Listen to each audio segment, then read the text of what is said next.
വിശുദ്ധ ഖുർആൻ വിവരണം അധ്യായം 22, 77 മുതൽ 78 വരെയുള്ള സൂക്തങ്ങളാണ്.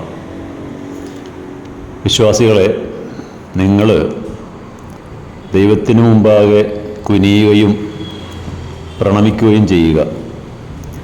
നിങ്ങളുടെ രക്ഷിതാവിന് വഴിപ്പെട്ട് ജീവിക്കുക, നന്മ ചെയ്യുക. അതിലൂടെ നിങ്ങൾക്ക് ജീവിത വിജയം കൈവരിക്കാം. ദൈവമാർഗത്തിൽ ജിഹാദ് ചെയ്യേണ്ട വിധം ജിഹാദ് ചെയ്യുക. അവൻ തൻ്റെ ദൗത്യത്തിനായി നിങ്ങളെ തിരഞ്ഞെടുത്തിരിക്കുകയാണ്. ഈ മതത്തിൽ ഒരു പ്രയാസവും ഒരു ക്ലിഷ്ടതയും നിങ്ങൾക്ക് ഉണ്ടാക്കി വച്ചിട്ടില്ല. നിങ്ങളുടെ പിതാവായ ഇബ്രാഹാമിൻ്റെ മാർഗം നിങ്ങൾ പിന്തുടരുക. മുമ്പേ തന്നെ അവൻ നിങ്ങളെ മുസ്ലിങ്ങൾ എന്ന് നാമകരണം ചെയ്തിട്ടുണ്ട്.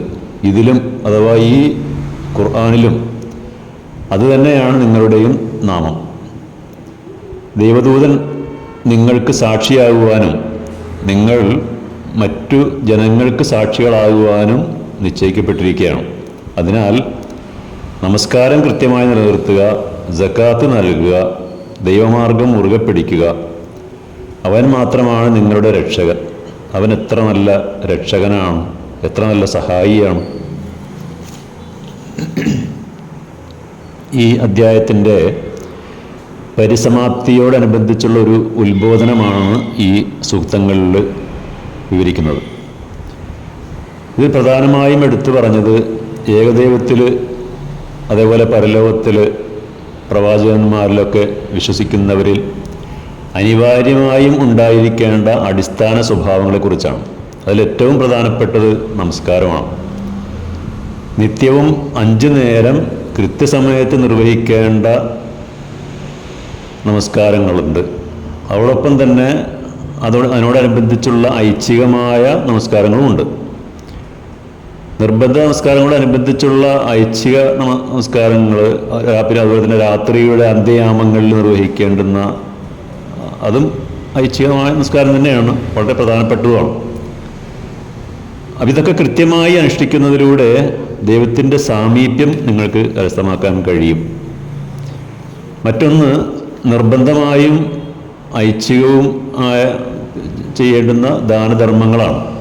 ഒരു സത്യവിശ്വാസി, ഒരു ദൈവദാസൻ തൻ്റെ കഴിവനുസരിച്ച് മറ്റുള്ളവരെ സഹായിക്കേണ്ടതുണ്ട്. പിശുക്കനാകാൻ പാടില്ല. അയൽവാസി പട്ടിണി കിടക്കുമ്പോൾ വയർ നിറച്ചുണ്ണുന്നവൻ നമ്മിൽപ്പെട്ടവനല്ല എന്നാണ് നബി പഠിപ്പിച്ചിട്ടുള്ളത്. ബന്ധുമിത്രാദികളെയും അയൽവാസികളെയും ഒക്കെ തൻ്റെ കഴിവനുസരിച്ച് സഹായിക്കണം. അതിലൂടെ ദൈവപ്രീതി പിടിച്ചു പറ്റാൻ കഴിയും. മറ്റൊരു ഉത്ബോധനം ജിഹാദിനെ കുറിച്ചാണ്.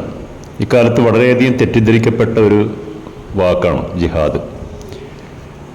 അന്യമതസ്ഥരെ കൊല്ലാൻ കൽപ്പിക്കുന്ന ഒരു മതമാണ് ഇസ്ലാം എന്നൊക്കെ ശത്രുക്കൾ ഈ വാക്കിനെക്കുറിച്ച് ഇങ്ങനെ ആരോപണം ഉന്നയിക്കാറുണ്ട്.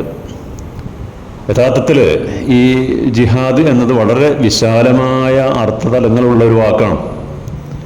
ഒരു വിശ്വാസി തന്നിലുള്ള ദുസ്വഭാവങ്ങൾക്കെതിരിൽ, അത്യാഗ്രഹങ്ങൾക്കെതിരിൽ നിരന്തര സമരത്തിൽ ഏർപ്പെടേണ്ടതുണ്ട്. പൈശാചിക പ്രേരണക്കെതിരിൽ അടിയുറച്ചു നിൽക്കേണ്ടതുണ്ട്. മുസ്ലിം സമൂഹത്തിൽ കടന്നു കയറുന്ന അന്ധവിശ്വാസങ്ങൾക്കും അനാചാരങ്ങൾക്കും എതിരിൽ നിലകൊള്ളേണ്ടതുണ്ട്. അതിനാണ് ജിഹാദ് എന്ന് പറയുന്നത്.